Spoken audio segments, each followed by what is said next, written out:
Welcome everyone! In this video, we are in the Ultra League, showcasing another very powerful team featuring Scrafty in the back.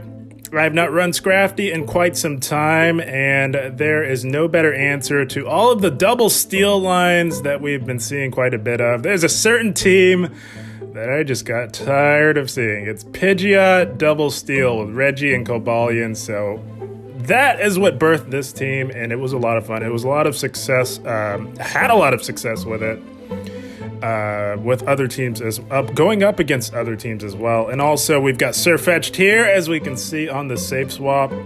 One of the more flexible and powerful safe swaps in the Ultra League. I'm a massive fan of Sirfetch'd.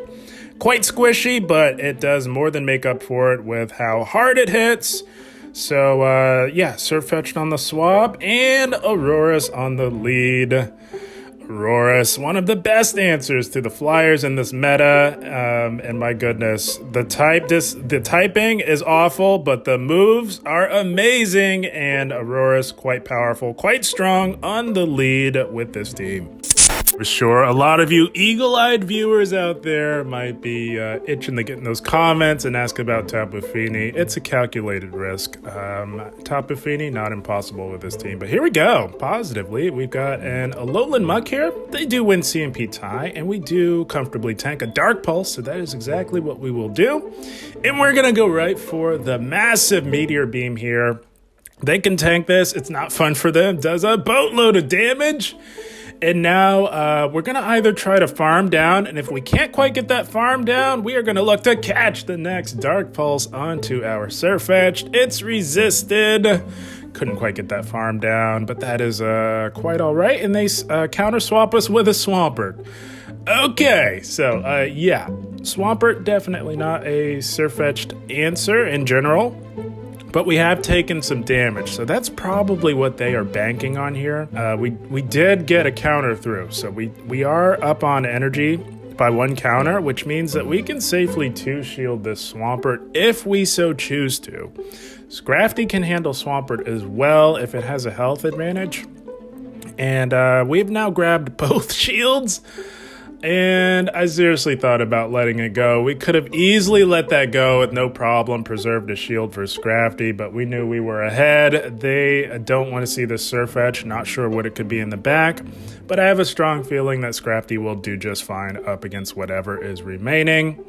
They're thinking long and hard, and I was right on my estimation. They've got an Abomasnow in the back. Gonna fire off this Night Slash here, and in case you haven't yet noticed, this is lights out for our opponent, and holy smokes, Sirfetch'd. You give that thing some shields, and it can run through a team like you wouldn't believe. Just gonna throw Aurorus in here to soak this energy ball. And once they see Scrafty, I do imagine they will promptly top left, as it is over for them, unfortunately. Good game, well played. I do thoroughly have a fun time whenever I can use all three of these Pokemon, especially on the same team. And here we go, Aurorus mirror matchup. If you ever encounter this on the lead, you can be safe in reading that there is likely a Trevenant and a Virizion in the back. That's a very popular team. Wasn't confident that we would win CMP tie, so we tried to catch the resisted Meteor Beam on the Scrafty, and here we go. Right on cue, we draw out the Virizion.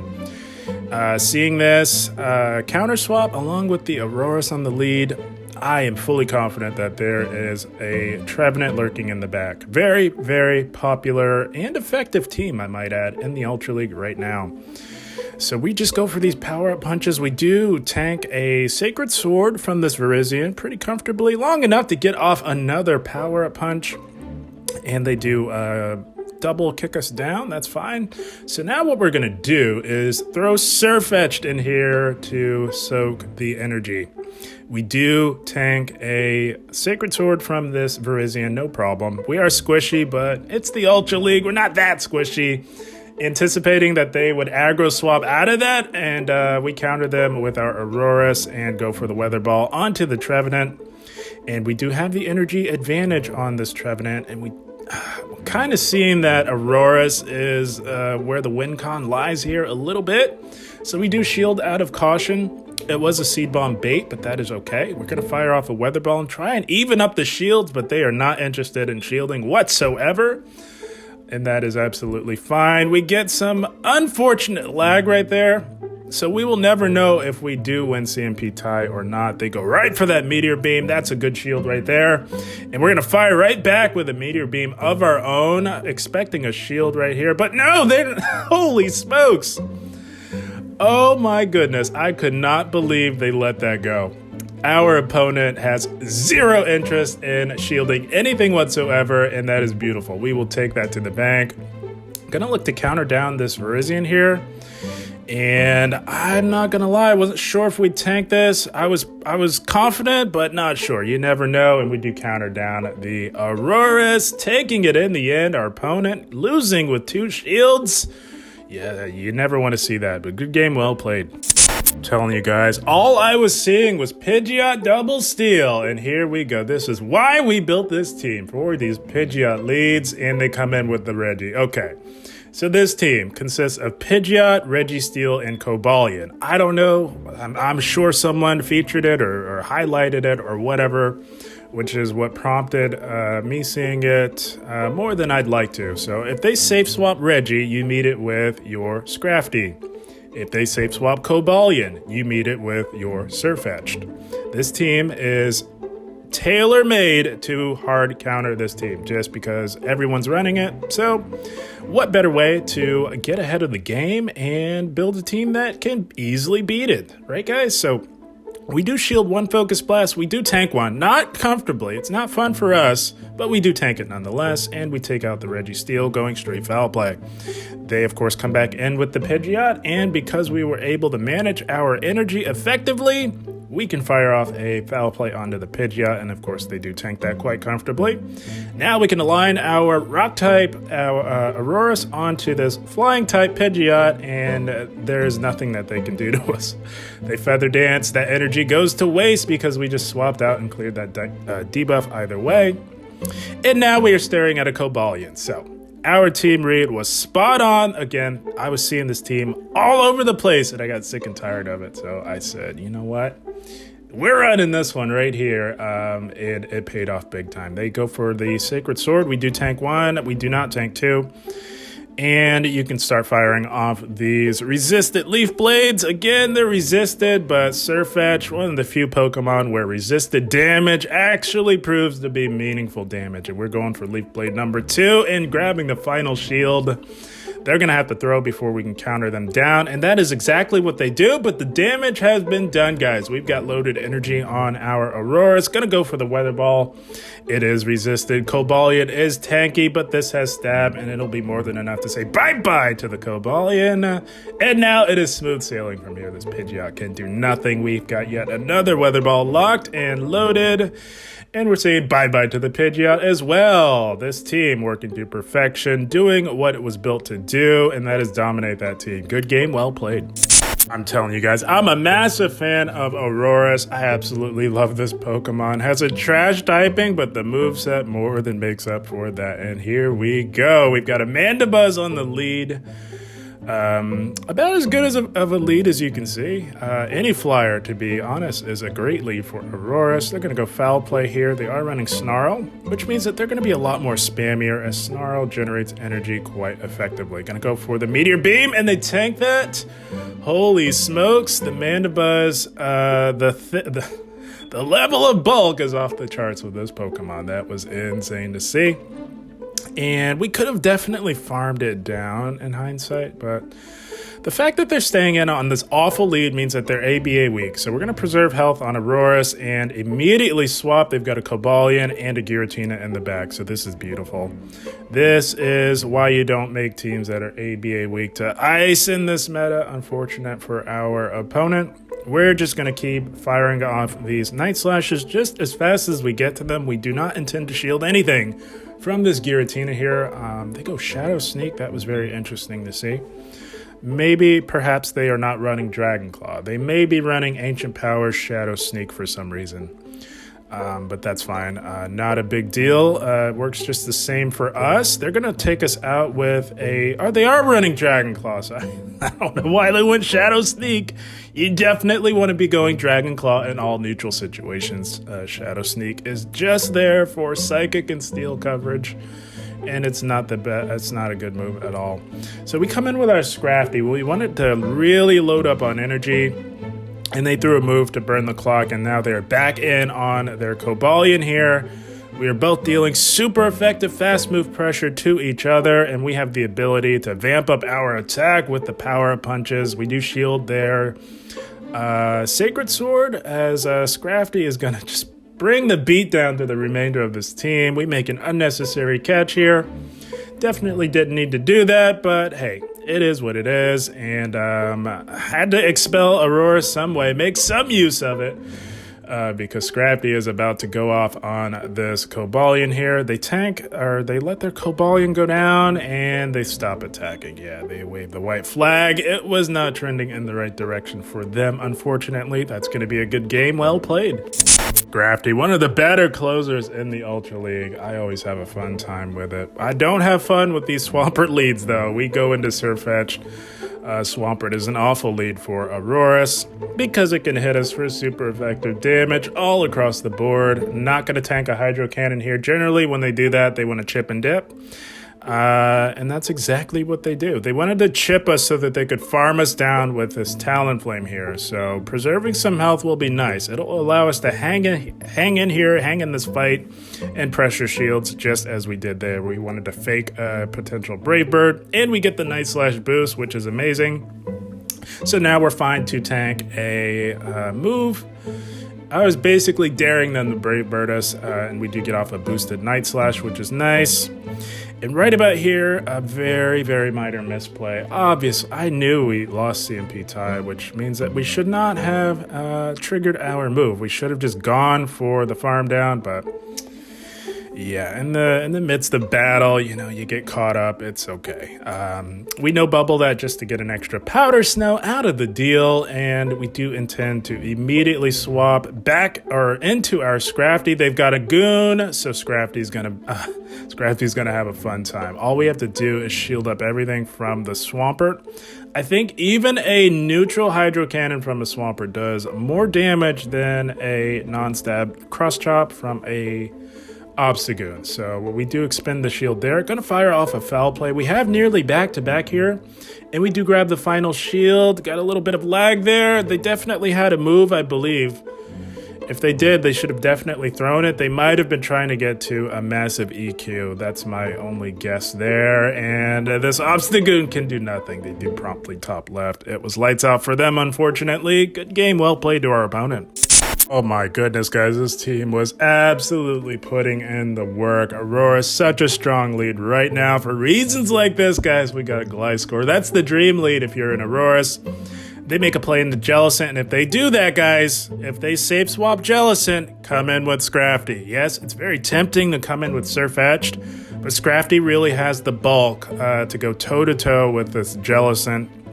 Sirfetch'd does struggle. You're gonna have to give up a lot of shields to take out the Jellicent, which may be surprising to you. So if you're ever encountered with a Jellicent safe swap and you have a Scrafty on your team, bring in the Scrafty. It'll be a lot easier. And they do go for a resisted Shadow Ball. Does about as much as a neutral Surf with Stab, so you definitely want to be going Surf on Scrafty. But we're going to fire off the Foul Play, and they decide to cut their losses and let it go. Going to, of course, come back in with their Gliscor, and we're going to fire off a Foul Play. I do anticipate that they will go for the full farm down, as they comfortably tank a Foul Play, no problem. Gliscor, quite bulky in the Ultra League, and they do go for that farm down. So now, have to proceed with caution here. This could absolutely be a super effective Earthquake. Not willing to risk it. Going to shield up the EQ, and that is an amazing shield right there. And they've got a Tentacruel in the back. So getting a little tricky here. We, of course, can hit the Tentacruel for neutral damage with Leaf Blade, and that's the move you'll want to be going for in all neutral situations. And we do fire off that Leaf Blade. Doesn't do nearly as much neutral damage as you'd like to see. This Tentacruel is looking to be thoroughly excelled. We do tank the Scald long enough to get to another Leaf Blade and really put the pressure on this Tentacruel. They should probably shield this, and they do not. That is not a good idea for them, because now we can come in and look to play to the CMP tie here. They might want to shield this as well. Gonna fire this off, and they do not. Another trainer having zero interest in shielding moves. You absolutely love to see it. Gonna take full advantage of that. We know that this is just a Night Slash. We know that we tank it, but we do have a shield remaining. Might as well use it, and we get the farm down. Another trainer going down with shields. Holy smokes. Probably should be shielding things, but hey, it is what it is. Good game, well played to them. Oh, I'm telling you guys, we have shields for a reason. You definitely have to use them at some point. Nothing worse than losing a game with 2 shields. But here we go. Aurorus mirror yet again. This time we tried to catch. So this was early on. This set took place before the bonus battles at the beginning. I was experimenting.